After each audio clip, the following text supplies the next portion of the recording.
Good morning, guys. Welcome back to another video. Today we are here, and I'm going to make a video that one of you asked about triggers, entry triggers. So, how when I see what I want to see in the market and when I have my bias, the price come in my point of interest, for example, and what makes me click the buy or sell button. What is the things that I want to look for click the button. Okay, so we don't talk about analysis here. We have already to have our analysis. So first thing that we have to do, analysis. Okay, so I have a bias, long or short for the day. Second thing that we have to do, really I'm simplifying it. Okay, it's more complicated than this, but theoretically is having a bias for a day. But sorry, I'm trying to make it a bit more clean. First thing is bias. Okay, you want to have a bias. Let's use this as a blackboard. Okay, for thing is bias, we want to have a bias for a day, maybe a bit more bigger. Okay, we want to have a bias. Then what we want to have, we want to have a point of interest, a POI. So what is a POI? POI is basically a zone, area of interest where we want to see a reaction from the price. Okay, and then, as I said, the reaction that is the trigger, the trigger. This is what we want. These are the three steps. Of course, then we have the last one, that is the managing the deposition. Okay, so we have bias, the point of interest, the trigger, and then managing that position. Of course, when we are doing our bias, we already know where we want to put our stop, our TP, maybe TP1. When we want to go break even, we have everything to, when I say bias, it's basically the analysis that we do before entering the market. Okay, so yeah, let's go through which we can stay here, which are the, as you know guys, I use exochart here for my trigger. I use always exocharts. I want to try to make you understand what I look for when I'm waiting for a trigger. So the characteristic that I want for my trigger is are basically, I think, five or six. First of all, volume. We want to see high volume, high volume. Okay, so we want high volume.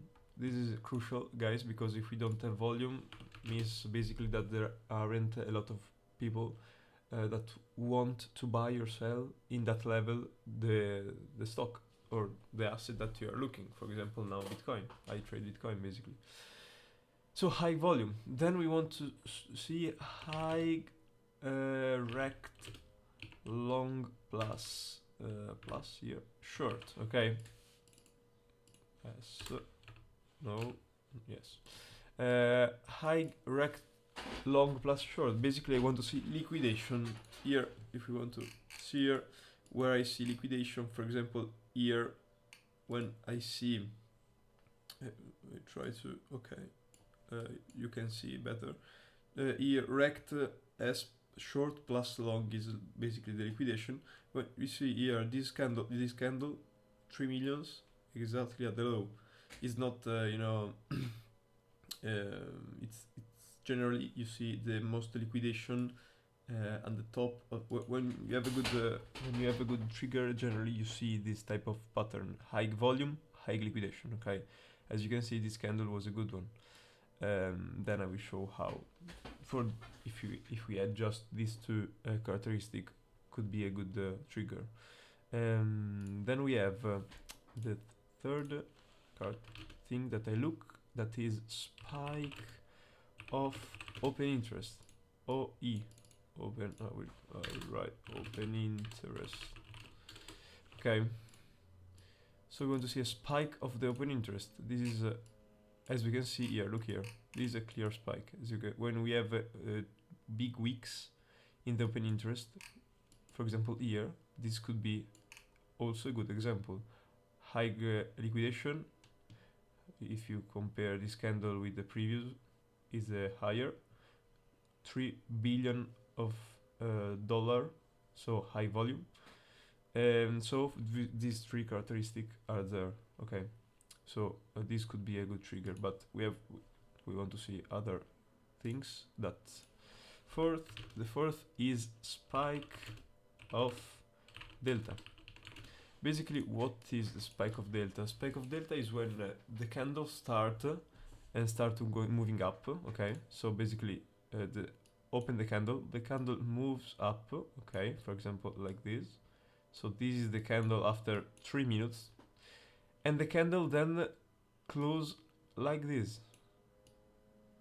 Okay, when the candle was in this stage, the delta, if this is a green candle, is of course positive. Okay, and then here reverse and then goes negative, the delta, as you can see here. A good example also here in this candle always, as you can see, the delta was 200 million positive, really high. As you can see, if you compare with the previous candle, is the highest, and then it closed with less 40 million. Okay, so we have a clear switch between buy to sell. Okay, this is what I like to see. So here we have all the things that we want to see in this case.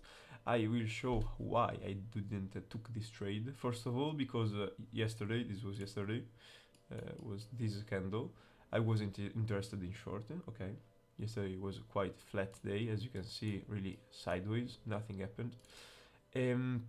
Second, because I want to see also these things. Now I'll show you where is, yeah, text.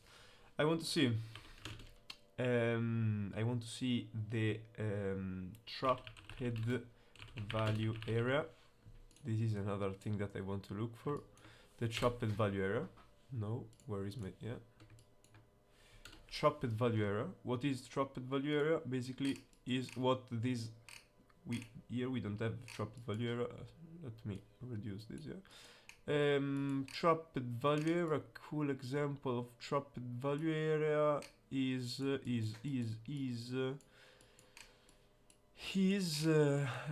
wait a second, I will yeah, you're not a cool one. Wait, here, cool, perfect, here. As you can see, the candle close below, not inside of the value area. Okay, and here is what is called trapped value area. It's better if the candle at least come below the 50%. I don't know here, I think it's 50% is here. So the candle close below the 50%, I like it more. Okay, but theoretically this is already trapped because it's not the candle closed outside of the value area. Okay.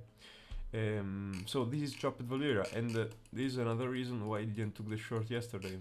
Look, all the volume was down. Okay, so there isn't a trader that tried to go for the breakout. There are, of course, but there aren't enough trader to go for the breakout and then trap all these traders and then reverse the price. As you can see here, yeah, 5 candle and then nothing happened. You see, range, so wasn't a good entry.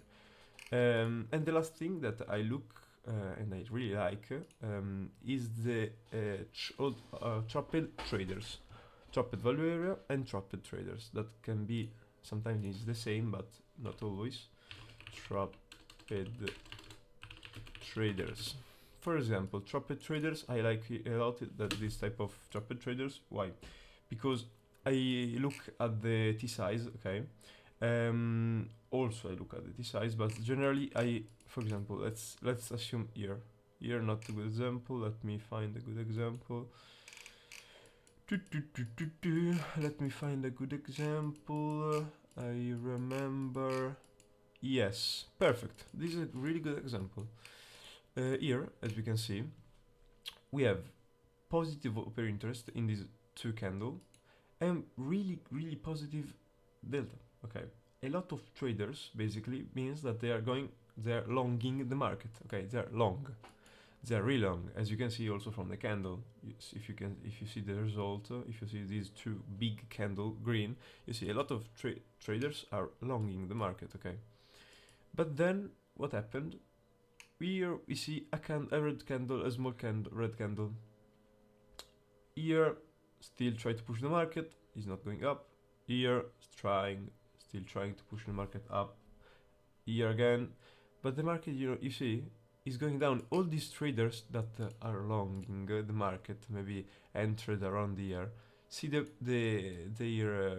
no, see their position going with the profit and loss negative, so they panic sell, and this cause basically a lot of times what we call the short squeeze or long squeeze. Okay, so yeah, here at the end the price came down, took this low, chopped value area. Okay, and then nothing. At the end it just reversed, it just went sideways because the session was over. What time is 7? Yeah, 7, not a lot, but I hope you understood the concept.